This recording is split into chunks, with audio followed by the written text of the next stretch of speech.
This is based on a true story. Back in the year 1999, I was a 6-year-old healthy boy whose family was moving in and out of rental places due to financial constraints. Despite this, I've never had to worry about changing schools because my siblings and I always went to the same school regardless of how far our new home was going to be. This new place that we moved into was really something. Breathtaking view, no nearby neighbors, more of a countryside in the outskirts of the city. It was summer, so I really didn't have anything to do but to play around and sometimes sneak into the woods all by myself and explore. One night, my uncle got sick and my family was tending to him in his room while I was left alone in the den playing with my toys. I didn't notice it at first, but the radio suddenly turned on without anyone touching it. My family wondered who opened the radio, unaware that it was just the first of the many unusual occurrences to come. 2 weeks had gone by and my uncle was still sick. My mother sent him to the hospital with the other family members to consult the doctors about his condition. She and I were the only ones left in the house. I was watching TV and my mom was cooking lunch when she noticed that her laundry, hanging outside the house, was blown by the wind, so she went out to retrieve it. When she was done hanging the blown away bedsheet, she tried to come back in, but the doorknob was somehow locked from the inside. She shouted for me to open the door, but me, being a kid, didn't pay any attention to what she was saying and I kept watching TV. Unfortunately, she left the food cooking too long and it was burned and it started smoking from inside the house. My mom shouted frantically at me to open the door. So I got up and tried to open the door, still not noticing the thick smoke hovering above me. I couldn't open the door because it was stuck, I thought, so I signaled my mom through the window that it was stuck and I went back to watching TV. My mom was already panicking at this point, so she went to see the landlord to try and open the door. When the landlord came, he tried to open it using a spare key but was also unable to do so. My mom begged him to destroy the doorknob and offered to pay for any damages. So the landlord went to look for a big enough rock to destroy the doorknob. He only succeeded in destroying it after a few tries and they suppressed the fire immediately. It took 1 week of hospital confinement for my uncle to recover from his condition. The doctors explained that his platelets were down and he needed to rehydrate and rest to replenish his lost strength. When he was discharged from the hospital, I stayed in bed all day because I wasn't feeling well at all. The next day, I got a high fever, so my mom took me to the hospital to have me checked. The doctors assured my mom that I was fine and was just experiencing a normal fever for a young boy. For the next few days, I didn't get well at all. Rather, my condition worsened and I became weaker and thinner than ever. Being a young kid, I didn't care much about how I looked, but I know that my family members looked devastated whilst observing the changes in my body. Oftentimes, my mother and I were left alone in the house since our family members were either going to school or going to work. I always notice unusual occurrences in our home, like how often the radio turns on by itself, or the doors to the different rooms just swinging open although we were alone in the house. But when I try to tell my mom about them, she just shrugs off the idea and focuses on household chores, thinking that I was making those stories up. One day, when we were having our siesta, or afternoon nap, my mom and I were awoken by the door swinging open. We were both startled and a shiver ran down my spine as I thought about how our door's lock works. There was just no way that a gust of wind could turn the doorknob and swing the door open. My mom got up to close the door, but when she was about to touch the door, it slammed shut. Few weeks had gone by and my mother became desperate, wanting to cure my sickness. She then came across an old friend, Aunt Nita, who mentioned a gospel preacher, Alma, who allegedly cured her sickness when the public general hospital couldn't do anything with her pain.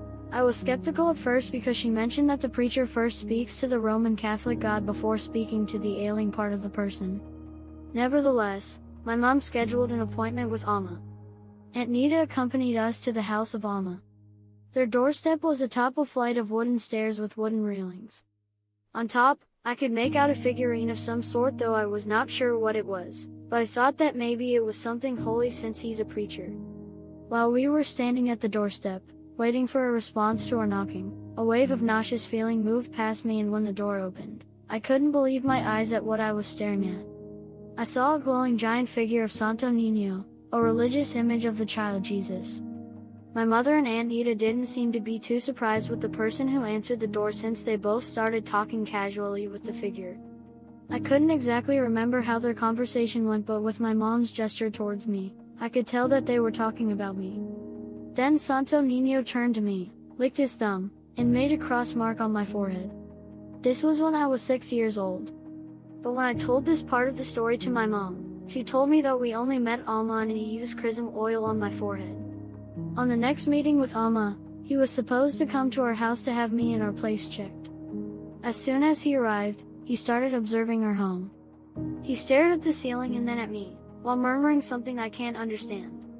His eyes were closed when he approached me, then palmed my head, again talking at the same time. From everything he said, I could only understand 4 words that came out of his mouth: Ape nag iuion ko meten, an Ilocano phrase for why are you so angry. He was apparently talking to the spirits who were the cause of my illness. He asked my mom to boil water and put it in a bucket and place it under my feet. Without hesitation, Alma dipped my feet onto the boiling water. My family was shocked at what Alma did. They expected me to writhe in pain due to the heat of the boiling water. Surprisingly, I didn't make a sound. I didn't complain. I didn't even flinch. Alma held my feet firmly, soaking them into the hot water. He uttered some words I couldn't understand at that time. After the ritual, he turned to my mother and told her of what transpired, seeing that all my family members were puzzled at what just happened. It turns out, the entities that were conversing with Alma were a married couple who were the original settlers of the land where a rented house stands. Alma told us that the couple sensed that our family recently offered an atang or food offering to the spirits, but our family also ate the offering, which angered the couple.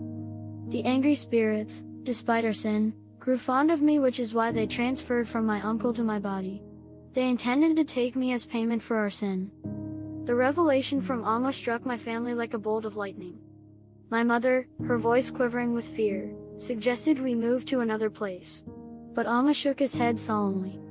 It won't matter where you go. The spirits will follow, just as they shadowed your cousins to the market this morning. A chill ran through the room. My cousin's skin prickled with goosebumps at his words. What can we do, Alma? My mother pleaded, her eyes wide with desperation. Alma's response was grave. Find 3 native white roosters. They must be pure white, without a trace of any other color. He instructed my mom to perform a ritual, to cut the necks of the roosters, let their blood drain into a bowl, and leave it in a room overnight. Do not enter the room for the entire night. Let the spirits feast to find peace. He turned to my mother, his tone urgent. Time is against us. You must do this quickly. And be prepared for restless nights. The spirits will disturb the boy's sleep. After Alma left, my mother quickly tasked my uncles and older cousins with finding the roosters. That night, as darkness enveloped our house, sleep eluded me. The dim light from the street lamps cast eerie shadows across our room. I saw a silhouette of a muscular man, dressed in a traditional bahag and feathered headdress, holding a spear aimed at me and my mother. Frozen in fear, I nudged my mom awake and whispered about the shadow. Go back to sleep, she murmured, but I couldn't. My eyes stayed wide open until dawn. As the morning light crept in, my family left to continue their search, and exhaustion finally overcame me. In my sleep, I dreamt of a man with an axe, violently pounding on our bedroom door. Terrifyingly, the door began to give way, but then my uncle managed to snatch the axe through the splintered hole. I awoke to find the day had passed and my family returning empty-handed. It took 3 grueling days to find the roosters.